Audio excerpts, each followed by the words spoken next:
إن الحمد لله نحمده ونستعينه ونستغفره ونستهديه ونؤمن به ونتوكل عليه ونعوذ بالله من شرور أنفسنا ومن سيئات أعمالنا من يهده الله فلا مضل له ومن يضلل فلا هادي له وأشهد أن لا إله إلا الله وحده لا شريك له وأشهد أن محمدا عبده ورسوله أرسله بالهدى ودين الحق ليظهره على الدين كله ولو كره المشركون اللهم صل على محمد وعلى آل محمد كما صليت على إبراهيم وعلى آل إبراهيم إنك حميد مجيد اللهم بارك على محمد وعلى آل محمد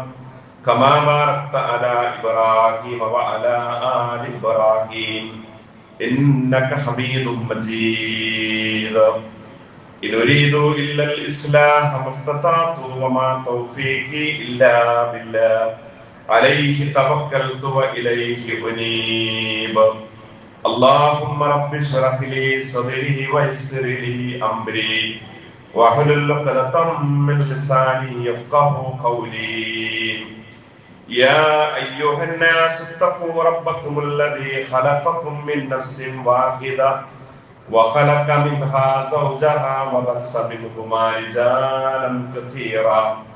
رجالا كثيرا ونساء واتقوا الله الذي تساءلون به والأرحام إن الله كان عليكم رقيبا أما بعد فإن خير الحديث كتاب الله وخير الهدي هدي محمد صلى الله عليه وسلم وشر الأمور محدثاتها وكل محدثة بدعة وكل بدعة ضلالة وكل ضلالة في النار أيها الناس أوصيكم وإياي أولا بتقوى الله أعوذ بالله من الشيطان الرجيم يا أيها الذين آمنوا اتقوا الله حق تقاته ولا تموتن إلا وأنتم مسلمون بسم الله الرحمن الرحيم ولا تخزني يوم يبعثون يوم لا ينفع مال ولا بنون إلا من أتى الله بقلب سليم. ബഹുമാനരായ വിശ്വാസിനികളെ, ജീവിതത്തിന്റെ എല്ലാ സന്ദർഭങ്ങളിലും സൃഷ്ടാവും നിയന്താവുമായ അള്ളാഹുവിന്റെ കൽപ്പന നിർദ്ദേശങ്ങൾക്ക് ആജ്ഞാനുവർത്തികളായി ജീവിതാന്ത്യം വരെ ഈമാനും തഖ്വയും നിലനിർത്തി അള്ളാഹുവിന്റെ ഇഷ്ടവും പൊരുത്തവും നേടിയെടുക്കുവാൻ പരമാവധി യത്നിക്കണമേ എന്ന് ആമുഖമായി എന്നോടും നിങ്ങൾ ഓരോരുത്തരോടും ഓർമ്മപ്പെടുത്തുകയാണ്, വസിയത്ത് ചെയ്യുകയാണ്. അള്ളാഹു അത്തരം ഭാഗ്യശാലികളിൽ, മുത്തഖികളിൽ, വിശിഷ്യ മുവാഹിദുകളിൽ നമ്മെല്ലാവരെയും ഉൾപ്പെടുത്തി അനുഗ്രഹിക്കുമാറാവട്ടെ. പരിശുദ്ധമായ ദുൽഹിജ്ജ മാസത്തിലെ അയ്യാമു തശ്രീഖിലെ പ്രധാനപ്പെട്ട ദിനരാത്രങ്ങളിലൂടെയാണ് നമ്മൾ കടന്നുപോയിക്കൊണ്ടിരിക്കുന്നത്. ഈ മാസവും ഈ ദിവസങ്ങളും ഒക്കെ തന്നെയും നമ്മുടെ മനസ്സുകളിൽ, ഹൃദയാന്തരങ്ങളിൽ ഏറെ ചിന്തനീയവും ആലോചനയ്ക്ക് വിധേയമാക്കേണ്ടതുമായ സന്ദർഭങ്ങളും അവസരങ്ങളുമായിട്ടാണ് പ്രവാചകൻ സല്ലല്ലാഹു അലൈഹി വസല്ലം നമ്മളെ പഠിപ്പിച്ചു തന്നിട്ടുള്ളത്. ഇവിടെ നമ്മൾ ഓർത്തുകൊണ്ടിരിക്കുന്നതും സ്മരിച്ചുകൊണ്ടിരിക്കുന്നതും ഈ ദിവസങ്ങളിലൂടെയൊക്കെ നമ്മുടെ മനസ്സുകളിലേക്ക് കടന്നു വന്നുകൊണ്ടിരിക്കുന്നതും ആദർശപിതാവായിട്ടുള്ള ഇബ്രാഹിം നബി അലൈഹിസ്സലാത്തു വസ്സലാമയുടെ അവിടുത്തെ ത്യാഗങ്ങളും നിശ്ചയദാർഢ്യവും തുടങ്ങി ഓരോരോ മില്ലത്തുകളാണ്. വിശുദ്ധ ഖുർആൻ നമ്മളോട് എല്ലാ പ്രവാചകന്മാരുടെയും സന്മാർഗത്തെ പിന്തുടരാൻ വേണ്ടി നമ്മളോട് ആവശ്യപ്പെടുമ്പോൾ ഒരു പടി കൂടി മുന്നിലേക്ക് വന്നുകൊണ്ട് ഇബ്രാഹിം നബി അലൈഹിസ്സലാത്തു വസ്സലാമയുടെ മില്ലത്തിനെ അനുധാവനം ചെയ്യാൻ വേണ്ടി ആവശ്യപ്പെടുന്നുണ്ട്. ഇബ്രാഹിം നബി അലൈഹിസ്സലാത്തു വസ്സലാം അത്രത്തോളം ഒരു മുസ്ലിമിന്റെ ജീവിതവുമായി ചേർന്ന് നിൽക്കേണ്ട ഒന്നാണ് എന്നും ഇസ്ലാം നമ്മളെ തെര്യപ്പെടുത്തുന്നുണ്ട്. പ്രവാചകന്മാരുടെയൊക്കെ ദൗത്യങ്ങളിൽ നമുക്ക് കാണാൻ കഴിയുന്നത് അവര് വ്യക്തി, കുടുംബം, സമൂഹം അവരുടെയൊക്കെ ഇസ്ലാമിക വൽക്കരണത്തിന് വേണ്ടി നിരന്തരമായിട്ട് നിതാന്തമായി പരിശ്രമിച്ചവരായിരുന്നു. ആ കൂട്ടത്തിൽ ഏറ്റവും ശ്രദ്ധേയമായിട്ട് ഇബ്രാഹിം നബി അലൈഹിസ്സലാത്തു വസ്സലാമയുടെ മില്ലത്തുകളിൽ നമുക്ക് കാണാൻ കഴിയുന്ന ഒന്ന് അവിടുത്തെ പ്രാർത്ഥനകളായിരുന്നു. ഇബ്രാഹിം നബി അലൈഹിസ്സലാത്തു വസ്സലാമയുടെ പ്രാർത്ഥന വിശുദ്ധ ഖുർആനിന്റെ ധാരാളക്കണക്കിന് ആയത്തുകളിൽ നമുക്ക് വായിക്കാൻ, ഓതാൻ സാധിക്കും. ഇപ്പൊ നമ്മളൊക്കെ സാധാരണഗതിയിൽ പ്രാർത്ഥിക്കുന്നത് നമ്മുടെ കുടുംബത്തിന് വേണ്ടി, മക്കൾക്ക് വേണ്ടി, ആരോഗ്യത്തിന് വേണ്ടി, ജോലിക്ക് വേണ്ടി, ഇങ്ങനെ പരിമിതമായ ചില പ്രാർത്ഥനകളായിരിക്കും. എന്നാൽ ഇബ്രാഹിം നബി അലൈഹിസ്സലാത്തു വസ്സലാമയുടെ പ്രാർത്ഥന വിശുദ്ധ ഖുർആനിൽ സൂറത്തുൽ ബഖറയിലും സൂറത്തുൽ ഹജ്ജിലും ഇബ്രാഹിം നബി അലൈഹിസ്സലാത്തു വസ്സലാമയുടെ നാമത്തിൽ തന്നെയുള്ള സൂറയാണല്ലോ സൂറത്ത് ഇബ്രാഹിം. ഈ സൂറത്ത് ഇബ്രാഹിമിലെ 35 മുതൽ 41 വരെയുള്ള ആയത്തുകൾ ആ പ്രവാചകന്റെ ഏറ്റവും പ്രധാനപ്പെട്ട പ്രാർത്ഥനകളെയാണ് നമുക്ക് പറഞ്ഞു തരുന്നത്. ആ കൂട്ടത്തിൽ ഇബ്രാഹിം നബി അലൈഹിസ്സലാത്തു വസ്സലാം എല്ലാ വിഷയങ്ങളിലും പ്രാർത്ഥിച്ചു. അടിസ്ഥാനപരമായിട്ട് പ്രാർത്ഥിച്ച പ്രാർത്ഥനകളിൽ അവിടെ തൗഹീദുണ്ട്, ശിർക്കിനെതിരിലുണ്ട്, കുടുംബത്തിന്റെ ദീനീവൽക്കരണത്തിന് വേണ്ടിയുണ്ട്, അവര് നമസ്കരിക്കുന്നവരാവാൻ, നല്ല സമൂഹമായി മാറാൻ, അതിന്റെ അപ്പുറത്ത് അവർക്ക് മാർഗദർശനമായിട്ടൊരു പ്രവാചകന്റെ ആഗമനത്തെ കുറിച്ചുള്ള പ്രതീക്ഷയിലുള്ള പ്രാർത്ഥനകളടക്കം നിരവധി ദുആകൾ ഇബ്രാഹിം അലൈഹിസ്സലാത്തു വസ്സലാമിൽ നിന്ന് നമുക്ക് വായിക്കാൻ കഴിയും. വിശുദ്ധ ഖുർആൻ സൂറത്ത് ശുഅറയിലെ 1-2 സൂക്തങ്ങളിലൂടെ ഇബ്രാഹിം നബി അലൈഹിസ്സലാത്തു വസ്സലാം പ്രാർത്ഥിച്ച പ്രാർത്ഥന വലാ തുഖ്സിനി യൗമ യുബഅസൂൻ, പടച്ചവനെ നാളെ പരലോകത്ത് കോടാനുകൂടി മനുഷ്യന്മാരെ പുനരുദ്ധരിക്കുന്ന, പുനർജീവിപ്പിക്കുന്ന, ഒരുമിച്ച് കൂട്ടുന്ന സംഗമവേദിയിൽ, സംഗമവേളയിൽ എന്നെ നീ അപമാനിക്കരുത്.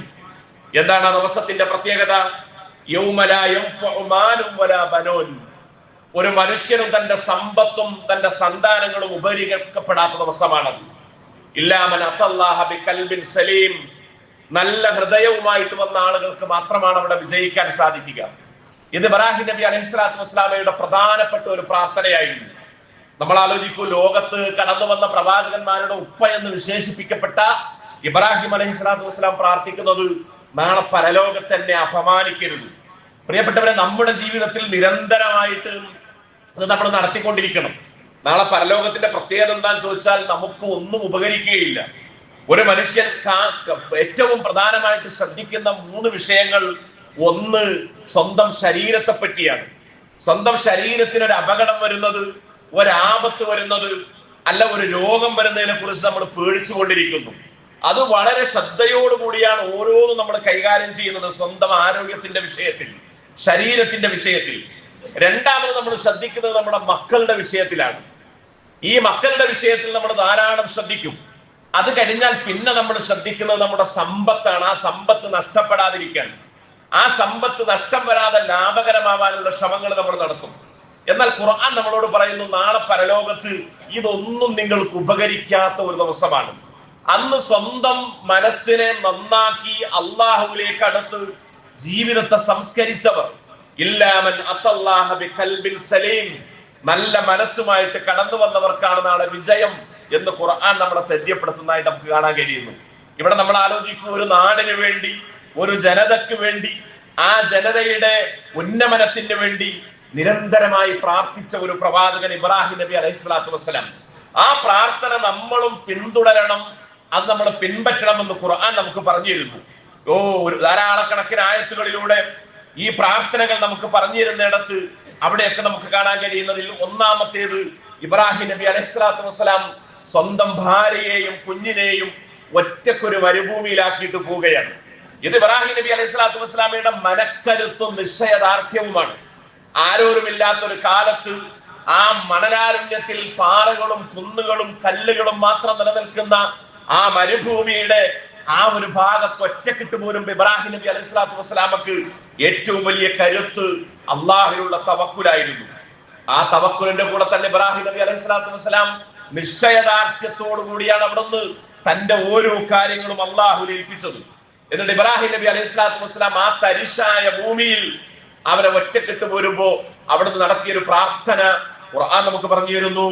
റബ്ബനാ ഇന്നി അസ്കൻതു മിൻ ദുർരിയതി ബിവാദിൻ ഗൈരി ദീ സറഇൻ ഇൻദ ബൈതികൽ മുഹറം റബ്ബനാ ലിയുഖീമുസ് സ്വലാത്ത് ഫജ്അൽ അഫ്ഇദതം മിനൻ നാസ് തഹ്വി ഇലൈഹിം വർസുഖ്ഹും മിനസ് സമറാത്തി ലഅല്ലഹും യശ്കുറൂൻ. ഇബ്രാഹിം നബി അലൈഹി സ്വലാത്തു വസ്സലാം പ്രാർത്ഥിച്ചത് ഇങ്ങനെയാണ്: റബ്ബനാ, ഞങ്ങളുടെ രക്ഷിതാവേ, ഇന്നി അസ്കൻതു മിൻ ദുർരിയതി, എന്റെ സന്താനങ്ങളെ ഞാൻ വിട്ടേച്ചു പോവുകയാണ്, എന്റെ ഭാര്യയെയും എന്റെ കുഞ്ഞിനെയും ഞാൻ ഒറ്റക്കിട്ട് പോവുകയാണ്. എവിടെയാണ് ഇട്ട് പോകുന്നതെന്നോ? ബിവാദി ഗൈരി ദീ സറഇൻ ഇൻദ ബൈതികൽ മുഹറം, നിന്റെ മുഹറമായിട്ടുള്ള ആദരണീയമായിട്ടുള്ള മന്ദിരത്തിന്റെ സമീപത്ത്. അവിടെ ഇതാ ഞാൻ ഒറ്റക്കിട്ട് പോവുകയാണ്, അവരെ ഏൽപ്പിക്കുകയാണ് ഈ ഭവനത്തിന്റെ അടുത്ത്. എന്നിട്ട് അവിടെ ഇബ്രാഹിം അലൈഹി സ്വലാത്തു വസ്സലാം പ്രാർത്ഥിക്കുന്നത് എന്താണ്? റബ്ബനാ ലിയുഖീമുസ് സ്വലാത്ത്, എന്റെ രക്ഷിതാവേ, ഇവരൊക്കെ നമസ്കരിക്കുന്നവരായി മാറണം. ഈ ഭവനം പണിതവിടെ ആളുകളില്ലാത്ത, ഒരു മനുഷ്യരുമില്ലാത്ത അവിടത്ത് ഭാര്യ ഇട്ടു പോകുന്നു, മകനെ ഇട്ടു പോകുന്നു. ഇബ്രാഹിം അലൈഹി സ്വലാത്തു വസ്സലാം പ്രാർത്ഥിക്കുകയാണ്, ഇവരൊക്കെ നമസ്കരിക്കുന്നവരായിട്ട് മാറണം. ഫജ്അൽ അഫ്ഇദതം മിനൻ നാസി തഹ്വി ഇലൈഹിം, അല്ലാഹുവേ, അവരിലേക്ക് ഇണക്കമുള്ള, അവരിലേക്ക് നല്ല മാനസികാവസ്ഥയുള്ള നല്ല മനുഷ്യന്മാരെ അവരിലേക്ക് നീ എത്തിപ്പിക്കുകയും ചെയ്യണമേ. വർസുഖുഹും മിനസ് സമറാത്ത്, അവർക്ക് നല്ല വിഭവങ്ങൾ കൊടുക്കണം, ഫലപുഷ്ടിയുള്ള ഫലങ്ങൾ, കായ്കനികൾ കൊടുക്കണം. ലഅല്ലഹും യശ്കുറൂൻ, അവർ നന്ദിയുള്ളവരായി മാറാൻ. നമ്മൾ ആലോചിക്കൂ, ഇബ്രാഹിം നബി അലൈഹി സ്വലാത്തു വസ്സലാമയുടെ അന്നത്തെ പ്രാർത്ഥനയുടെ ഫലം നമ്മൾ ചിന്തിക്കുമ്പോൾ ഇന്നും ആ നാട് എത്രമാത്രം സുഭിക്ഷമാണ്. ഇന്ന് സൗദി അറേബ്യ എന്ന് പറയുന്ന ഇത്രമാത്രം സമ്പന്ന രാഷ്ട്രങ്ങളിൽ ഏറ്റവും മുന്നിൽ നിൽക്കുന്ന നാട്.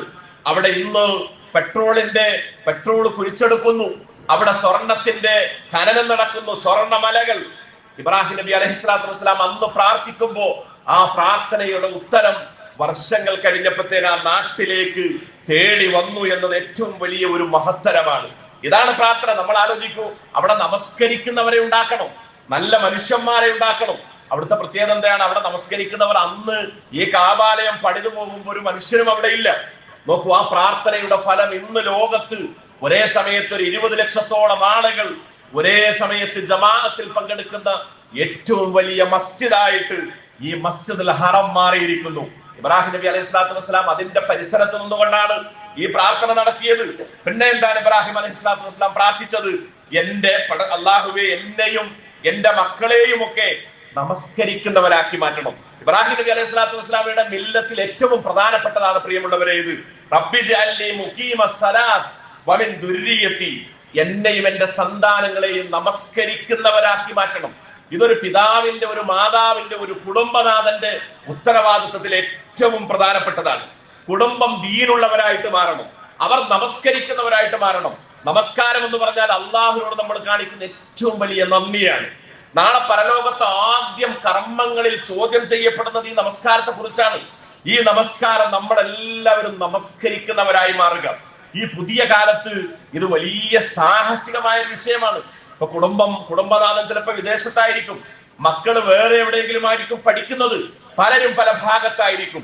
നമ്മൾ എവിടെയാണെങ്കിലും നമ്മുടെ മക്കളെ കുറിച്ച് നമുക്കൊരു ഭയപ്പാടുമില്ല, നമ്മുടെ കുടുംബത്തെ കുറിച്ച് ഒരു ഭയപ്പാടുമില്ല. അവർ നമസ്കരിക്കുന്നവരാണ് എന്ന ഒരു ഉറപ്പ് നമുക്ക് കിട്ടുന്നിടത്ത് ഈ പ്രാർത്ഥന പ്രധാനപ്പെട്ടതാണ്. നമ്മൾ അവരോട് പറയാതെ, നിങ്ങൾ നമസ്കരിച്ചോ എന്ന് ചോദിക്കാതെ ഇത് നിർവഹിക്കുന്നിടത്തേക്ക് നമ്മുടെ കുടുംബം വരുന്നിടത്താണ് ഈ പ്രാർത്ഥനയുടെ പ്രസക്തി നമുക്ക് ബോധ്യപ്പെടുക. അതാണ് ഇബ്രാഹിം നബി അലൈഹി സ്വലാത്തു വസ്സലാം അന്ന് പ്രാർത്ഥിച്ച ഈ പ്രാർത്ഥന നമുക്ക് അവിടെ കാണാൻ കഴിയുന്നത്. മറ്റൊന്നും ഇബ്രാഹിം നബി അലൈഹി സ്വലാം പ്രാർത്ഥിച്ചത് എന്താണ്? റബ്ബനാ വജഅൽനാ മുസ്ലിമൈനി ലക് വമിൻ ദുർരിയതിനാ ഉമ്മത്തൻ മുസ്ലിമത്തൻ ലക്, പടച്ചവനെ, ഞങ്ങളെ രണ്ടുപേരെയും മുസ്ലിങ്ങളാക്കി മാറ്റണം, എന്നെയും എന്റെ മക്കളെയും ഒക്കെ മുസ്ലിങ്ങളായി നിനക്ക് കീഴ്പ്പെടുന്നവരായി മാറ്റണം. അതേപോലെ തന്നെ വമിൻ ദുർരിയതിനാ, ഞങ്ങളുടെ സന്താനങ്ങളെ ഉമ്മത്തൻ മുസ്ലിമത്തൻ ലക്, നിനക്ക് കീഴ്പ്പെടുന്ന പൂർണ്ണ മുസ്ലിങ്ങളാക്കിയിട്ട് മാറ്റണം. ഇത് ഇബ്രാഹിം നബി അലൈഹി സ്വലാത്തു വസ്സലാമിയുടെ പ്രാർത്ഥനയാണ്. മുസ്ലിം എന്ന് പറഞ്ഞാൽ പേരുകൊണ്ടല്ല, നമ്മുടെ അഡ്രസ്സിൽ മാത്രമല്ല, നമ്മുടെ ഐഡന്റിറ്റി കാർഡിലും നമ്മുടെ ആധാറിലും നമ്മുടെ മറ്റുള്ള രേഖകളിലും മാത്രം പേരുകൊണ്ട് മുസ്ലിങ്ങളായിട്ടുള്ള ധാരാളക്കണക്കിന് ആളുകൾ ഈ ഉമ്മത്തിൽ നമുക്ക് കാണാൻ കഴിയും, ഈ ഉമ്മത്തിൽ കാണാൻ കഴിയും. എന്നാൽ പരിപൂർണമായിട്ട് അള്ളാഹുവിന് കീഴ്പ്പെടുന്നിടത്ത്, മുസ്ലിം ആവുന്നിടത്ത് സമ്പൂർണമായി സമർപ്പിക്കുന്നവരായി മാറാൻ ഇബ്രാഹിം നബി അലൈഹിസ്സലാത്തു വസ്സലാം അള്ളാഹുവിനോട് പ്രാർത്ഥിക്കുമ്പോ പിന്നെ അവിടെ നിന്ന് പറഞ്ഞത് എന്താണ്? ഈ ഒരാളായി ഇത്തരം ഒരു മുസ്ലിം ആവാൻ നമുക്ക് ഉണ്ടാവേണ്ടത് പടച്ചവനെ, ഞങ്ങളുടെ ആരാധനാ കർമ്മങ്ങൾ ഞങ്ങൾക്ക് നീ കാണിച്ചു തരണമേ. അവര് മുസ്ലിം ചെയ്യേണ്ട ഓരോ കർമ്മങ്ങളും എന്താണെന്ന് നമ്മൾ പഠിച്ച് കണ്ടെത്തി അന്വേഷിച്ചതിലേക്ക് വരണം. അത് കിട്ടാൻ വേണ്ടി ഇബ്രാഹിം നബി അലൈഹി സ്വലാത്തു വസ്സലാം അള്ളാഹിനോട് പ്രാർത്ഥിച്ചു. പിന്നെ പറഞ്ഞത് എന്താണ്? വത്തുബ അലൈന, ഞങ്ങളുടെ തൗബ സ്വീകരിക്കണമേ, ഞങ്ങൾ പശ്ചാത്തപിക്കുന്നത് അല്ലാഹു നീ കബൂൽ ചെയ്യണമേ. ഇന്നക അൻത തവ്വാബുർ റഹീം, നീ ഏറെ പൊറുക്കുന്നവനും നീ തൗബ സ്വീകരിക്കുന്നവനും നീ കരുണാനിധിയുമാണ്. അപ്പൊ ലക്ഷണമൊത്ത ഒരു കുടുംബത്തിന്റെ പുനരുദ്ധാരണത്തിന് വേണ്ടി ഇബ്രാഹിം നബി അലൈഹിസ്സലാത്തു വസ്സലാം പ്രാർത്ഥിച്ചു. അതുകൊണ്ട് അവസാനിപ്പിച്ചില്ല. നമസ്കാരത്തെ കുറിച്ച് പറഞ്ഞു, പൂർണ്ണ മുസ്ലിങ്ങളാവാൻ വേണ്ടി പ്രാർത്ഥിച്ചു, കുടുംബത്തിന്റെ ഭദ്രതയ്ക്ക് വേണ്ടി പ്രാർത്ഥിച്ചു. അത് കഴിഞ്ഞിട്ട് ഇബ്രാഹിം അലൈഹിസ്സലാത്തു വസ്സലാം പ്രാർത്ഥിച്ച ഒരു പ്രധാനപ്പെട്ട പ്രാർത്ഥന ഇങ്ങനെയാണ്: റബ്ബനാ വബഅസ് ഫീഹിം റസൂലൻ മിൻഹും യത്ലൂ അലൈഹിം ആയാതിക് വയുഅല്ലിമുഹുൽ കിതാബ വൽ ഹിക്മത വയുസക്കീഹിം ഇന്നക അൻതൽ അസീസുൽ ഹകീം. അല്ലാഹുവേ, ഞങ്ങളിലേക്ക് ഒരു പ്രവാചകൻ, അവരിലേക്ക് ഒരു പ്രവാചകൻ നിയോഗിക്കണം. നമ്മൾ ആലോചിക്കുക, അന്ന് ഇബ്രാഹിം അലൈഹിസ്സലാത്തു വസ്സലാം പ്രാർത്ഥിച്ചത് അവരിലേക്ക് ഒരു പ്രവാചകനെ ആ സമൂഹത്തിലേക്ക് നിയോഗിക്കണം. ഒരു സമൂഹം രൂപപ്പെട്ടിട്ടില്ല. ഒരു സമൂഹം രൂപപ്പെട്ട് എല്ലാം ആയി കഴിയുമ്പോൾ അവരിലേക്ക് ഒരു പ്രവാചകനെ നിശ്ചയിക്കണം. എന്താണ് ആ പ്രവാചകന്റെ പ്രത്യേകത? യത്ലു അലൈഹിം ആയാതി, നിന്റെ ആയത്തുകൾ അവർക്ക് ഓതിക്കൊടുക്കുന്ന ഒരു പ്രവാചകൻ. വയുഅല്ലിമുഹുൽ കിതാബ വൽ ഹിക്മ, തത്വത്തെക്കുറിച്ചും അറിവിനെ കുറിച്ചും നീ വേദഗ്രന്ഥത്തെ കുറിച്ചും ഒക്കെ അവർക്ക് പറഞ്ഞു കൊടുക്കുന്ന ഒരു പ്രവാചകൻ. വയുസക്കീഹിം, അവരെ സംസ്കരിക്കുന്ന ഒരു പ്രവാചകൻ. ഇന്നക അൻതൽ അസീസുൽ ഹകീം, നീയാണ് പ്രതാപശാലിയും തത്വജ്ഞാനിയും. നോക്കൂ, ഈ പ്രാർത്ഥന അള്ളാഹു സ്വീകരിച്ചു. ഈ പ്രാർത്ഥന 4500 വർഷങ്ങൾക്കപ്പുറത്ത് ഒരു പ്രവാചകന്റെ ആഗമനത്തിന് വേണ്ടി പ്രാർത്ഥിച്ച പ്രാർത്ഥനയുടെ ഉത്തരം അതായിരുന്നു മുഹമ്മദ് മുസ്തഫ സല്ലല്ലാഹു അലൈഹി വസല്ലം. മുഹമ്മദ് മുസ്തഫ സല്ലല്ലാഹു അലൈഹി വസല്ലം ആ നാട്ടിലേക്ക്, അറബിയയിലേക്ക് വന്നത് ഈ പ്രവാചകൻ അലൈഹിസ്സലാത്തു വസ്സലാമയുടെ അന്നത്തെ പ്രാർത്ഥനയായിരുന്നു. ആ പ്രാർത്ഥനയുടെ ഫലം അവിടെ ഉണ്ടായി. അതാണ് നമ്മളൊക്കെ അനുഭവിച്ചു കൊണ്ടിരിക്കുന്ന ഏറ്റവും വലിയ സന്തോഷം. ഈ ഒരു ഉമ്മത്തിൽ ആ പ്രാർത്ഥനയുടെ ഫലമായിട്ട് വന്നിട്ടുള്ള അള്ളാഹു നിശ്ചയിച്ച ആ പ്രവാചകന്റെ ഉമ്മത്തിൽ ഒരാളാവാൻ നമുക്ക് കഴിഞ്ഞു എന്നത് ഏറ്റവും വലിയ ഭാഗ്യമാണ്. ഈ ഭാഗ്യം നിരന്തരമായിട്ട് നമ്മൾ പറഞ്ഞുകൊണ്ടിരിക്കണം. പിന്നെ ഇബ്രാഹിം അലൈഹിസ്സലാത്തു വസ്സലാം പ്രാർത്ഥിച്ചത് എന്താണ്? റബ്ബി ജഅൽ ഹാദൽ ബലദ ആമിന, പടച്ചവനെ ഈ നാടിനെ നിർഭയത്വമുള്ളതാക്കണമേ. ഈ മക്ക നാടിനെ നിർഭയത്വമുള്ളതാക്കണം. നോക്കൂ, ആ നാടിൽ നിന്ന് നിർഭയത്വമുള്ളതാണ്. അവിടെ നമ്മൾ പോയി കഴിഞ്ഞാൽ പിന്നെ നമുക്ക് അവിടുന്ന് പോരാൻ കഴിയാത്ത വിധം നമ്മൾ അതിലേക്ക് അലിഞ്ഞു ചേരും. ഒരാൾ ആ മക്കയുടെ പരിസരത്ത്, ഹറമിന്റെ പരിസരത്ത് എത്തിക്കഴിഞ്ഞാൽ നമ്മുടെ മനസ്സ് മുഴുവൻ അതിലേക്ക് ലയിക്കുകയാണ്. പിന്നെ നമുക്ക് നാടുമായിട്ടുള്ള ബന്ധം പോലും മനസ്സിൽ നിന്ന് കുറഞ്ഞു പോകുന്നു. ഇതാ നാടിന്റെ വല്ലാത്ത ഒരു ആത്മനിർവൃതിയാണ്. അതാണ് ഇബ്രാഹിം നബി അലൈഹി സ്വലാത്തു വസ്സലാം പ്രാർത്ഥിച്ചത്, ഈ നാടിനെ നിർഭയത്വമുള്ളതാക്കണം. പിന്നെ അതിന്റെ തൊട്ടുപറകെ പ്രാർത്ഥിച്ചത് വജ്നുബിനി വബനിയ അൻ നഅബുദൽ അസ്നാം, പടച്ചവനെ എന്നെയും എന്റെ മക്കളെയും ഒക്കെ വിഗ്രഹാരാധനയിൽ നിന്ന് നീ മാറ്റി നിർത്തണം, അകറ്റി നിർത്തണം, അതിലേക്ക് എത്തിക്കാതെ ഞങ്ങളെ കാത്തു രക്ഷിക്കണം. ഇത് പ്രധാനപ്പെട്ട ഒരു വിഷയമാണ്. നമ്മുടെ വിശ്വാസമാണ് ജീവിതത്തിന്റെ അടിത്തറ. അടിത്തറ എന്ന് പറയുന്നത് വിശ്വാസമാണ്. അതിൽ പാളിച്ച സംഭവിച്ചാൽ ഒക്കെ പോയി, എല്ലാം തകരാറിലായി. നമ്മൾ ആലോചിക്കുക, അവിടെ വിഗ്രഹാരാധന ഇല്ല. റസൂലുള്ളാഹി സ്വല്ലല്ലാഹു അലൈഹി വസല്ലം വരുമ്പോ കഅബയിൽ 313ഓളം വിഗ്രഹങ്ങൾ ഉണ്ടായിരുന്നു. ആരുടെ വിഗ്രഹങ്ങൾ? ഇബ്രാഹിം അലൈഹിസ്സലാത്തു വസ്സലാമയുടെ പേരിലുള്ളത്, മകൻ ഇസ്മായിൽ അലൈഹിസ്സലാത്തു വസ്സലാമയുടെ പേരിലുള്ളത്. ഈ വിഗ്രഹങ്ങളെ മുഴുവൻ ഫത്ഹ് മക്കയോടുകൂടി ആ ദിവസം എല്ലാം തച്ചുടച്ചു കളഞ്ഞു. പിന്നെ അവിടെ വിഗ്രഹങ്ങൾ സ്ഥാപിക്കപ്പെട്ടിട്ടില്ല. ഇബ്രാഹിം നബി അലൈഹിസ്സലാത്തു വസ്സലാം പ്രാർത്ഥിച്ച പ്രാർത്ഥനയ്ക്കെതിരായിട്ട് അവിടെ കടന്നു വന്ന സംവിധാനങ്ങളെ മാറ്റുന്നിടത്ത് റസൂലുള്ളാഹി സ്വല്ലല്ലാഹു അലൈഹി വസല്ലം പരിശ്രമിച്ചു. നമ്മൾ ചിന്തിക്കേണ്ടത്, നമ്മുടെ നാടും ചുറ്റുപാടുമൊക്കെ എത്ര ദർഗകളുണ്ട്, എത്ര ബിംബങ്ങൾ, ഇതൊക്കെ പലപ്പോഴും നമുക്ക് കാണാൻ കഴിയും. ജാറങ്ങളും മക്ബറകളും ഒക്കെയുള്ള നാട്ടിലാണ് നമ്മൾ. കാസർഗോഡ് മുതൽ തിരുവനന്തപുരം വരെ സഞ്ചരിച്ചാൽ പല പള്ളികളുടെ ഉള്ളിലും നമുക്ക് ജാറങ്ങൾ കാണാൻ സാധിക്കും. മരണപ്പെട്ട ഏതൊക്കെയോ ആളുകളുടെ ഖബറുകൾ പൊക്കി അവിടെ പച്ചപ്പുതപ്പെട്ട് അവിടെ മെഴുകുതിരി കത്തിച്ച്, വിളക്ക് കത്തിച്ച് അവിടെ പലപ്പോഴും കാണിക്കകൾ വെക്കുന്നത് നമുക്ക് കാണാൻ കഴിയും. ഇവിടെയാണ് ഇത്തരം ശിർക്കിൽ നിന്ന്, വിഗ്രഹാരാധനകളിൽ നിന്ന് എന്നെയും എന്റെ കുടുംബത്തെയും അകറ്റണമേ എന്ന് ഇബ്രാഹിം നബി അലൈഹിസ്സലാത്തു വസ്സലാം അന്ന് പ്രാർത്ഥിച്ചത്. ആ പ്രാർത്ഥന വളരെ പ്രധാനപ്പെട്ടതാണ്. അപ്പൊ ഈ പ്രാർത്ഥനകളൊക്കെ നിരന്തരമായിട്ട് നമുക്കും നടത്താൻ സാധിക്കണം. ഇബ്രാഹിം നബി അലൈഹിസ്സലാത്തു വസ്സലാം മക്കളോട് പറഞ്ഞ മറ്റൊരു വിഷയം എന്താ അറിയോ? ഫലാ തമൂതുന്ന ഇല്ലാ വഅൻതും മുസ്ലിമൂൻ. നിങ്ങൾ ഒരിക്കലും മുസ്ലിങ്ങളായിക്കൊണ്ടല്ലാതെ മരിക്കരുത്. നമ്മുടെ ജീവിതത്തിൽ ഏറ്റവും വലിയ ഒരു കാര്യമായിട്ട് നമ്മളതിനെ കാണണം. നമ്മുടെ മക്കളോടും കുടുംബത്തോടും ഒക്കെ നമുക്ക് പറയാൻ കഴിയണം. എന്താണ് പറയാൻ കഴിയേണ്ടത്? നിങ്ങൾ മുസ്ലിങ്ങളായിക്കൊണ്ടല്ലാതെ മരിക്കരുത്. ഇന്ന് മുസ്ലിം ആവുക എന്നൊക്കെ പറയുന്നത് ഞാൻ പറഞ്ഞതുപോലെ വലിയ നല്ല അധ്വാനമുള്ള പണിയാണ്. നല്ല അധ്വാനമുള്ള പണിയാണ് എന്ന് പറഞ്ഞാൽ എല്ലായിടത്തും തിന്മകൾ നിറഞ്ഞു നിൽക്കുന്ന ഒരു ലോകത്താണ് നമ്മൾ ജീവിക്കുന്നത്. കണ്ണുകൊണ്ട് കാണുന്നതും മനസ്സുകൊണ്ട് ചിന്തിക്കുന്നതും പ്രവർത്തിക്കുന്നതും ഒക്കെ എല്ലായിടത്തും തിന്മകളുടെ ഒരു ലോകത്താണ് നമ്മൾ ജീവിക്കുന്നത്. ഇവിടെയാണ് പലപ്പോഴും നമ്മൾ പ്രാർത്ഥിക്കേണ്ടത് പൂർണ്ണ മുസ്ലിം ആവാൻ. എന്നെ മുസ്ലിം ആക്കാൻ അള്ളാഹുവെ നീ സഹായിക്കണമേ, നീ സഹായിക്കണമേ. ഇബ്രാഹിം നബി അലൈഹിസ്സലാത്തു വസ്സലാമയുടെ ഓരോരോ പ്രാർത്ഥനകൾ. പിന്നെ അവിടുന്ന് പ്രാർത്ഥിച്ചത് എന്താണ്? റബ്ബന അഗ്ഫിർലി, പടച്ചവനെ എനിക്ക് പുറത്തു തരണമേ. വലി വാലിദയ്യ, എന്റെ മാതാപിതാക്കൾക്ക് പുറത്തു തരണമേ. വലിൽ മുഅ്മിനീന യൗമ യഖൂമുൽ ഹിസാബ്, എല്ലാ മുഅ്മിനുകൾക്കും പുനരുദ്ധാരണ നാളിൽ പുറത്തു തരണമേ എന്ന് ഇബ്രാഹിം നബി അലൈഹിസ്സലാത്തു വസ്സലാം പ്രാർത്ഥിച്ചു. സ്വന്തത്തിന് വേണ്ടി പ്രാർത്ഥിച്ചു, കുടുംബത്തിന് വേണ്ടി പ്രാർത്ഥിച്ചു, മക്കൾക്ക് വേണ്ടി പ്രാർത്ഥിച്ചു, ലോകത്തുള്ള മുഅ്മിനുകൾക്ക് വേണ്ടി ഇബ്രാഹിം നബി അലൈഹിസ്സലാത്തു വസ്സലാം പ്രാർത്ഥിച്ചു. സ്വന്തം പിതാവിന് വേണ്ടി പ്രാർത്ഥിച്ചു. വഗ്ഫിർ ലി അബീ ഇന്നഹു കാന മിനൽ ളാലിൻ, പടച്ചവനെ എന്റെ പിതാവിന് പുറത്തു കൊടുക്കണം, എന്റെ പിതാവ് വഴിപിഴച്ചവനാണ്. നമ്മൾ ആലോചിക്കൂ, ഇബ്രാഹിം നബി അലൈഹിസ്സലാത്തു വസ്സലാമിന്റെ ജീവിതത്തിൽ ഏറ്റവും വലിയ സങ്കടം എന്ന് പറയുന്നത് സ്വന്തം പിതാവ് ഈ ആദർശത്തിലേക്ക് വന്നില്ല എന്നുള്ളതാണ്. ഇബ്രാഹിം നബി അലൈഹിസ്സലാത്തു വസ്സലാം ഒരുപാട് പരിശ്രമിച്ചു. അവിടുന്ന് പിതാവിനോട് ഒരുപാട് പറഞ്ഞു. വിഗ്രഹാരാധകനായിട്ടുള്ള പിതാവിനോട് ഇബ്രാഹിം അലൈഹിസ്സലാത്തു വസ്സലാം പറഞ്ഞു, യാ അബത്തി ലാ തഅബുദിശ് ശൈത്താൻ, പിതാവേ നിങ്ങൾ ഒരിക്കലും ശൈത്താനെ ആരാധിക്കരുത്. ഇന്ന ശൈത്താന കാന ലിർറഹ്മാനി അസിയ, തീർച്ചയായും ശൈത്താൻ തന്റെ രക്ഷിതാവിനോട്, പരമകാരുണികനോട് അനുസരണക്കേട് കാണിച്ച ആളാണ്. എന്നിട്ട് ഇബ്രാഹിം അലൈഹിസ്സലാത്തു വസ്സലാം അവസാനിപ്പിക്കുന്നില്ല, യാ അബത്തി ഇന്നി അഖാഫു അൻ യമസ്സക അദാബും മിനർ റഹ്മാൻ, പരമകാരുണ്യനിൽ നിന്ന് വലിയൊരു ശിക്ഷ നിങ്ങൾക്ക് വന്നെത്തുന്നതിന്, ഒരു അദാബ് നിങ്ങളെ പിടികൂടുന്നതിന് ഞാൻ ഭയപ്പെടുകയാണ്. അങ്ങനെ നിങ്ങൾ ശൈത്താന്റെ വലിയായി മാറുന്നതിനെയും ഞാൻ ഭയപ്പെടുകയാണ്. പിതാവിന്റെ മറുപടി എന്തായിരുന്നു? ലഇല്ലം തൻതഹി ലഅർജുമന്നക്, നീ നിന്റെ ഉദ്യമം ഈ ജോലി അവസാനിപ്പിച്ചിട്ടില്ലെങ്കിൽ നിന്നെ ഞാൻ എറിഞ്ഞാട്ടി ഓടിക്കും. നമ്മൾ ആലോചിക്കൂ, ഈ ഒരു കൽപ്പനക്ക് മുമ്പിൽ ഇബ്രാഹിം അലൈഹിസ്സലാത്തു വസ്സലാം പതറാതെ പിടിച്ചു നിന്നു. പക്ഷെ അവസാനം അവിടുന്ന് പിതാവിനോട് സലാം പറഞ്ഞ് നാട് വിടേണ്ടി വന്നു. ആ ചരിത്രമൊക്കെ നമുക്ക് അറിയാവുന്നതാണ്. അങ്ങനെ നാട് വിട്ട് ഇബ്രാഹിം അലൈഹിസ്സലാത്തു വസ്സലാം ഫലസ്തീനിലേക്ക് പോവാ.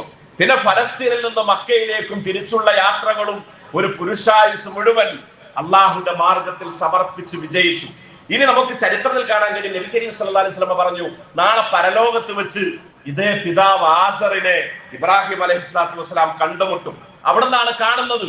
ഈ നാട്ടിൽ നിന്ന്, ഇറാഖിൽ നിന്ന്, ഊർ പട്ടണത്തിൽ നിന്ന് സലാം പറഞ്ഞ് ഉപ്പയ്ക്ക് വേണ്ടി പ്രാർത്ഥിച്ച് അവിടുന്ന് നാട് വിട്ട് പലായനം ചെയ്ത് മറ്റൊരു നാട്ടിലേക്ക് പോയി അവിടെ ജീവിച്ച് വർഷങ്ങൾ ജീവിച്ച് അവസാനം മരിക്കുന്നതിന് മുമ്പ് പിന്നെ പിതാവിനെ കാണാനുള്ള ഭാഗ്യം കിട്ടിയിട്ടില്ല. പിന്നെ എപ്പോഴാ കാണുന്നത്? റസൂൽ സല്ലല്ലാഹു അലൈഹി വസല്ലം പറഞ്ഞു, യൽഖാ ഇബ്രാഹിം അബാഹു ആസർ യൗമൽ ഖിയാമ, ഇബ്രാഹിം അലൈഹിസ്സലാത്തു വസ്സലാം നാളെ പരലോകത്ത് ആസറിന്റെ ഉപ്പയെ കണ്ടുമുട്ടും ഖിയാമത്ത് നാളിൽ. വഅലാ വജ്ഹി ആസർ ഫഖസറതും വഅബറതുൻ, അന്ന് പിതാവിന്റെ മുഖത്ത് മ്ലാനതയുണ്ട്, എന്തോ ഭയപ്പാടും പരിഭവവും ഉണ്ട്. ഈ സമയത്ത് ഇബ്രാഹിം നബി അലൈഹിസ്സലാത്തു വസ്സലാം ഉപ്പയോട് പറയും പോലും, ഫയഖൂലു ലഹു ഇബ്രാഹിം അലം അഖുൽ ലക ലാ തഅസീ, നിങ്ങളോട് എന്നോട് അനുസരണക്കേട് കാണിക്കരുത് എന്ന് ഉപ്പ ഞാൻ നിങ്ങളോട് ദുനിയാവിൽ വെച്ച് പറഞ്ഞിട്ടില്ലായിരുന്നോ? അള്ളാഹുവിനെ അനുസരിക്കുന്നിടത്ത് ഞാൻ പറയുന്നത് കേൾക്കണമെന്ന് ഞാൻ നിങ്ങളോട് പറഞ്ഞിട്ടില്ലായിരുന്നോ? ഈ സമയത്ത് ഹദീസിൽ കാണാൻ കഴിയും, ഫയഖൂലു അബൂഹു, അദ്ദേഹത്തിന്റെ പിതാവ് ആസർ ഇബ്രാഹിം നബിയോട് പറയും, ഫൽയൗമ ലാ അസീക, മോനെ ഇന്ന് ഞാൻ നിന്നോട് അനുസരണക്കേട് കാണിക്കുകയില്ല, ഇന്ന് ഞാൻ നിന്നോട് അനുസരണക്കേട് കാണിക്കുകയില്ല. അപ്പൊ ഇബ്രാഹിം നബി അലൈഹിസ്സലാത്തു വസ്സലാം അള്ളാഹിനോട് പോയിട്ട് പറയുന്ന ഒരു വർത്താനുണ്ട്, പടച്ചവനെ ദുനിയാവിൽ വെച്ച് നീ പറഞ്ഞിരുന്നു നീ എന്നെ അപമാനിക്കുകയില്ല എന്ന്, പരലോകത്ത് എന്നെ അപമാനിക്കരുത് എന്ന് ഞാൻ നിന്നോട് പ്രാർത്ഥിച്ചപ്പോ എന്നോട് നീ കരാർ നൽകി, എന്നെ നീ അപമാനിക്കില്ല, വഷളാക്കില്ലെന്ന്. പക്ഷെ ഇന്ന് ഞാൻ അനുഭവിക്കുന്ന ഏറ്റവും വലിയ അപമാനം എന്റെ ഉപ്പയുടെ വിഷയത്തിലാണ്. എന്റെ ഉപ്പയുടെ വിഷയത്തിലാണ് ഞാൻ ഇന്ന് അപമാനം ഏറ്റവും വലിയതായിട്ട് ഞാൻ അനുഭവിക്കേണ്ടി വരുന്നത്. ഈ സമയത്ത് അള്ളാഹു പറയും, ഫയഖൂലുല്ലാഹു തആല ഇന്നി ഹറംതുൽ ജന്നത അലൽ കാഫിരീൻ, കാഫിറുകളുടെ മേൽ സ്വർഗ്ഗം നമ്മൾ നിഷിദ്ധമാക്കിയിരിക്കുന്നു. ഈ ഹദീസിൽ കാണാൻ കഴിയും പ്രിയപ്പെട്ടവരെ, നീണ്ട ഹദീസാണ്, സഹീഹായ ഹദീസ്. റസൂൽ സല്ലല്ലാഹു അലൈഹി വസല്ലം നമുക്ക് പറഞ്ഞു തരിക, ഇത് പറഞ്ഞുകൊണ്ടിരിക്കുന്നതിന്റെ ഇടയിൽ കോടാനുകോടികളുടെ മുമ്പിൽ ഇബ്രാഹിം നബി അലൈഹിസ്സലാത്തു വസ്സലാം ഉപ്പയുടെ പേരിൽ അപമാനിതരാകുന്നു. ഈ സംസാരത്തിന്റെ ഇടയിൽ ഈ ഹദീസിൽ കാണാൻ കഴിയും ഉപ്പയുടെ രൂപത്തിൽ ഭേദം വരുത്തും, ഉപ്പയുടെ രൂപം മാറ്റും. ഉപ്പ ഒരു ജീവിയായിട്ട് പ്രത്യക്ഷപ്പെടുന്നു. ആ രൂപത്തെ, മനുഷ്യ രൂപത്തെ ഒരു ജീവിയാക്കി മാറ്റുന്നു. അങ്ങനെ ആ ജീവിയാക്കി മാറ്റുന്നു. ഇബ്രാഹിം നബി അലൈഹിസ്സലാത്തു വസ്സലാമയുടെ കാൽച്ചുവട്ടിൽ കിടന്ന് സ്വന്തം ഉപ്പ ഒരു ജീവിയായി മാറി. അള്ളാഹു ഒരു ജീവിയാക്കി മാറ്റി കാൽച്ചുവട്ടിൽ പിടഞ്ഞുകൊണ്ടിരിക്കുമ്പോ മലക്കുകൾ വലിച്ചഴിച്ച് നരകത്തിലേക്ക് കൊണ്ടിടുന്ന രംഗം വളരെ അപമാനത്തോടുകൂടി, സങ്കടത്തോടുകൂടി നോക്കി നിൽക്കാൻ മാത്രമേ ഇബ്രാഹിം പ്രവാചകന്, ലോകത്ത് വന്ന പ്രവാചകന്മാരുടെ ഉപ്പക്ക്, അബുല്ലംബിയാന്, ആദർശ പിതാവിന്, ദൃഢനിശ്ചയത്തിന് മുതൽ മുടക്കിയിട്ടുള്ള ആ പ്രവാചകന് അവിടെ വെച്ച് അപമാനിതനാകേണ്ടി വരുമെന്നുള്ളത് ഇസ്ലാം നമുക്ക് പറഞ്ഞു തരുന്നു. ഇവിടെയാണ് നമ്മുടെ പ്രാർത്ഥനകൾ, നമ്മുടെ ദുആകൾ, നമ്മുടെ കുടുംബത്തിന് വേണ്ടി, മക്കൾക്ക് വേണ്ടി, അവര് നന്നാവാൻ വേണ്ടി, അവര് നമസ്കരിക്കുന്നവരാവാൻ വേണ്ടി, അവര് ദീനുള്ളവരാവാൻ വേണ്ടി, നമ്മുടെ നാടിന്റെ നിർഭയത്വത്തിന് വേണ്ടി, ഇതൊക്കെ നമ്മൾ പ്രാർത്ഥിക്കണം. ഏതോ ഒന്നോ രണ്ടോ കാര്യമല്ല. നമ്മുടെ നാട്ടിൽ നമുക്ക് നിർഭയത്വം ഉണ്ടാവണം. നോക്കൂ, മക്ക രാജ്യത്ത് നിർഭയത്വമുണ്ട്. അതേ അവസരം ഫലസ്തീന് പോലെ പലയിടത്തും നിർഭയത്വമില്ല. അവിടെയുള്ള ആളുകൾക്ക് സമാധാനത്തോടു കൂടി ജീവിക്കാൻ കഴിയാത്ത അവസ്ഥയുണ്ട്. അവർക്ക് ഭയപ്പാടും ഭീതിയുമാണ്. നമ്മൾ നമ്മുടെ നാട്ടിൽ ഇപ്പോ ഈ ഭയപ്പാട് അനുഭവിക്കുന്നില്ല. നമ്മൾ നല്ല മനോഹരമായിട്ട് പോയ നാടാണ് നമ്മുടേത്. പക്ഷെ അടുത്തൊരു ഭാവിയിൽ, അടുത്ത ഒരു തലമുറയിൽ, നമ്മുടെ മക്കളുടെയൊക്കെ ഭാവിയിൽ നമ്മുടെ നാട് എന്താകുമെന്നതിനെ കുറിച്ച് നമ്മൾ ആശങ്കപ്പെടണം. ഇവിടെയാണ് ഒരു നാടിന്റെ നിർഭയത്വത്തിന് വേണ്ടിയുള്ള പ്രാർത്ഥനയുടെ പ്രസക്തി. ഇതെല്ലാം ഇബ്രാഹിം നബി അലൈഹിസ്സലാത്തു വസ്സലാം നമുക്ക് സമ്മാനിച്ച ഏറ്റവും വലിയ അവിടുത്തെ മില്ലത്തുകളാണ്, ആദർശമാണ്. ആ രൂപത്തിലൊക്കെ ഉൾക്കൊണ്ട്, ആലോചിച്ച്, അത്തരത്തിൽ പ്രാർത്ഥിച്ച്, അള്ളാഹുലേക്ക് കൂടുതൽ അടുത്ത് ഈ പ്രവാചകന്റെ മാതൃകയെ ഉൾക്കൊണ്ട് മുന്നോട്ട് പോകുന്ന മുത്തഖികളിൽ, മുവഹിദുകളിൽ അള്ളാഹു നമ്മെല്ലാവരെയും ഉൾപ്പെടുത്തി അനുഗ്രഹിക്കുമാറാവട്ടെ. അഖൂലു ഖൗലി ഹാദാ അസ്തഗ്ഫിറുല്ലാഹ ലി വലക്കും വസ്തഗ്ഫിറൂ ഇന്നഹു ഹുവൽ ഗഫൂറുർ റഹീം.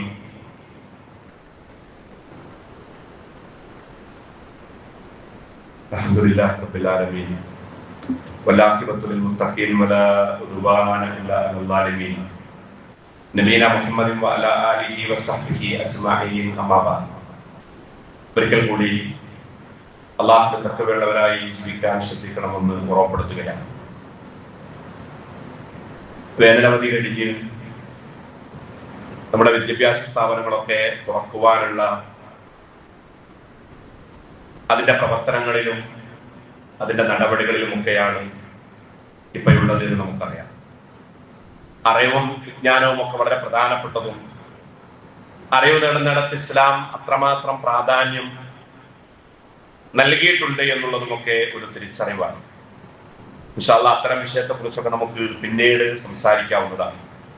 ഇവിടെ നമ്മൾ ശ്രദ്ധിക്കേണ്ടത്, ഭൗതിക വിദ്യാഭ്യാസത്തിന്റെ വിഷയത്തിൽ നമ്മളൊക്കെ കാഴ്ചപ്പാടുള്ളവരും അതിനെക്കുറിച്ചൊക്കെ നമുക്ക് കൃത്യമായിട്ട് ധാരണയുണ്ട്. എന്നാൽ അതോടൊപ്പം നമ്മുടെ ദീനീപരമായ, ഞാനിപ്പം പറഞ്ഞ ഇബ്രാഹിം നബി അലൈഹി സ്വലാത്തു വസ്സലാമയുടെ പ്രാർത്ഥന, അതൊക്കെ തന്നെയും ഈ ദുനിയാവിനപ്പുറത്ത് പരലോകത്ത് രക്ഷപ്പെടാനുള്ള പ്രാർത്ഥനയാണ്. പരലോകത്ത് സ്വർഗം കിട്ടാനുള്ള പ്രാർത്ഥനകളായിരുന്നു. ആ പ്രാർത്ഥനകളൊക്കെ നമ്മൾ നിർവഹിക്കുന്നതോടൊപ്പം തന്നെ നമ്മുടെ മക്കൾക്കും പ്രിയപ്പെട്ടവർക്കും ഒക്കെ നമ്മൾ നൽകേണ്ടത് അത്തരം അറിവുകൾ, തിരിച്ചറിവുകൾ കൊടുക്കുക എന്നുള്ളത് വളരെ വലിയ ഒരു ഉത്തരവാദിത്തമായിട്ടാണ് ഇസ്ലാം നമ്മുടെ മുമ്പിൽ ചുമത്തിയിട്ടുള്ളത്. അതുകൊണ്ട് തന്നെ ഈ മദ്രസകളൊക്കെ തുറക്കുന്ന സമയമായതുകൊണ്ട് നമ്മുടെ കുട്ടികളെയൊക്കെ ആ വിഷയത്തിൽ നമ്മൾ കൂടുതൽ ജാഗ്രതയോടുകൂടി മദ്രസ പഠനത്തിന്റെ വിഷയത്തിലൊക്കെ ശ്രദ്ധിക്കുക എന്നുള്ളത് വളരെ പ്രധാനപ്പെട്ട ഒരു വിഷയമായിട്ട് നമ്മളൊക്കെ ശ്രദ്ധിക്കുന്നവരാണ്. എന്നാലും അതിൽ നമുക്ക് ജാഗ്രതയും കൂടുതൽ കരുതലുകളും ഒക്കെ ഉണ്ടാവണമെന്നത് സാന്ദർഭികമായിട്ട് ഓർമ്മപ്പെടുത്തുകയാണ്. നമ്മൾ കഴിഞ്ഞ സമയത്ത് പറഞ്ഞതുപോലെ തന്നെ നമ്മുടെ മദ്രസകളൊക്കെ അതിനുവേണ്ടി ഒരുങ്ങിക്കൊണ്ടിരിക്കുന്നു. അടക്കാത്തരം ഇസ്ലാഹിയ മദ്രസ അതിന്റെ അഡ്മിഷനും കാര്യങ്ങളും ഒക്കെ തുടങ്ങിയിട്ടുണ്ട്. അപ്പൊ അതുമായി ബന്ധപ്പെട്ട ആ ഭാഗത്തുള്ള ആളുകൾക്ക് അവിടെ ചേരുന്നതുമായി ബന്ധപ്പെട്ട സൗകര്യങ്ങളൊക്കെ നമ്മുടെ ഈ പള്ളിയിലുണ്ട്. അപ്പൊ അതൊക്കെ എല്ലാവരും, അത് ആവശ്യമുള്ളവർ, അതിന് മക്കളുള്ളവരൊക്കെ ആ കാര്യങ്ങൾ ശ്രദ്ധിക്കണമെന്ന് സാന്ദർഭികമായിട്ട് ഓർമ്മപ്പെടുത്തുകയാണ്. ഇത്തരം വിഷയങ്ങളിലൊക്കെ ധാരാളക്കണക്കിന് സന്ദേശങ്ങളും ഉത്ബോധനങ്ങളും ഒക്കെ ഇസ്ലാം നമുക്ക് നൽകിയിട്ടുണ്ട്. അതൊക്കെ നമുക്ക് മനസ്സിലാക്കാം, അറിയാം. ആ രൂപത്തിലൊക്കെ കൂടുതൽ ദീനീപരമായിട്ടുള്ള ചട്ടക്കൂടിൽ നമ്മുടെ കുടുംബവും മക്കളും ഒക്കെ ആകുന്നിടത്ത് നമ്മുടെ പരിശ്രമങ്ങളും ശ്രദ്ധയും ഒക്കെ ഉണ്ടാവണം. അത്തരത്തിൽ അല്ലാഹു നമ്മെ എല്ലാവരെയും അനുഗ്രഹിക്കുമാറാവട്ടെ. നമ്മുടെ ജീവിതത്തിൽ വന്നിട്ടുള്ള ചെറുതും വലുതുമായ തെറ്റുകുറ്റങ്ങൾ അല്ലാഹു നമുക്ക് എല്ലാവർക്കും പുറത്തു തരുമാറാവട്ടെ. ഈ ഒരുമിച്ച് കൂട്ടിയതുപോലെ നാളെ സ്വർഗത്തിലും അല്ലാഹു നമ്മെ എല്ലാവരെയും ഒരുമിച്ച് കൂട്ടി അനുഗ്രഹിക്കുമാറാവട്ടെ. നമ്മുടെ കൂട്ടത്തിൽ മരണപ്പെട്ടു പോയിട്ടുള്ള മാതാപിതാക്കൾ, പ്രിയപ്പെട്ടവർ, ബന്ധുക്കൾ, അയൽവാസികൾ, കുടുംബങ്ങൾ എല്ലാവർക്കും അല്ലാഹു മഗ്ഫിറത്തും മർഹമത്തും നൽകുമാറാവട്ടെ.